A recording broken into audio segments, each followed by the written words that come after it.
Hello, West End Baptist Chapel. Thank you for joining us as we continue our journey down the Via Dolorosa. Today, we pick up in Matthew chapter 9, beginning at verse 27.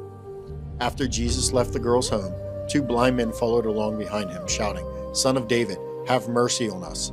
They went right into the house where he was staying, and Jesus asked them, "Do you believe I can make you see?"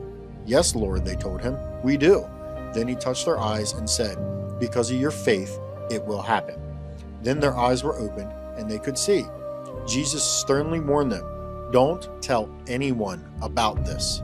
But instead, they went out and spread his fame all over the region. When they left, a demon-possessed man who couldn't speak was brought to Jesus. So Jesus cast out the demon, and then the man began to speak. The crowds were amazed.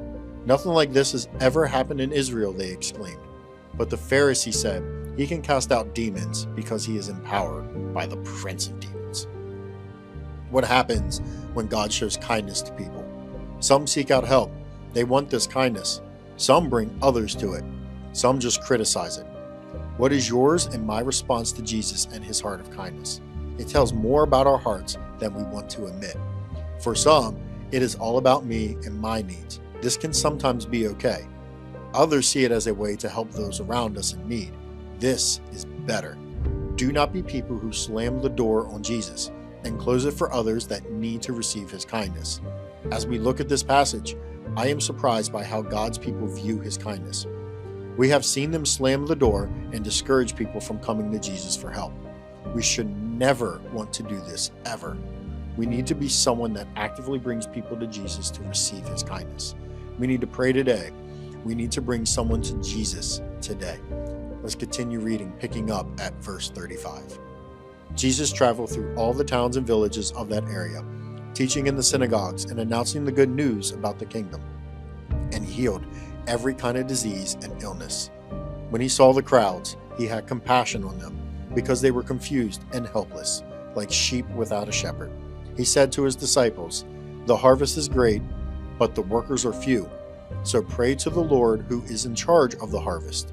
Ask him to send more workers into his fields." This is the beginning of a passage where Jesus sends his disciples out into the towns and villages.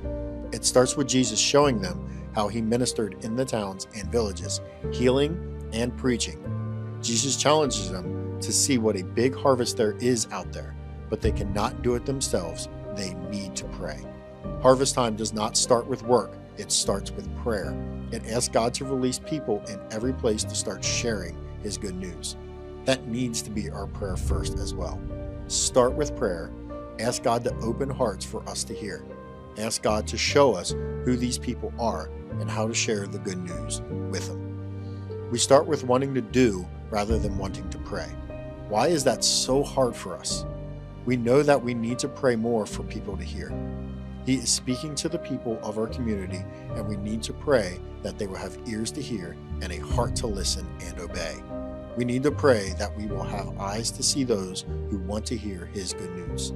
Allow him to give us a boldness to share. Thank you for joining us, and join us tomorrow as we continue our road down the Via Dolorosa. God bless.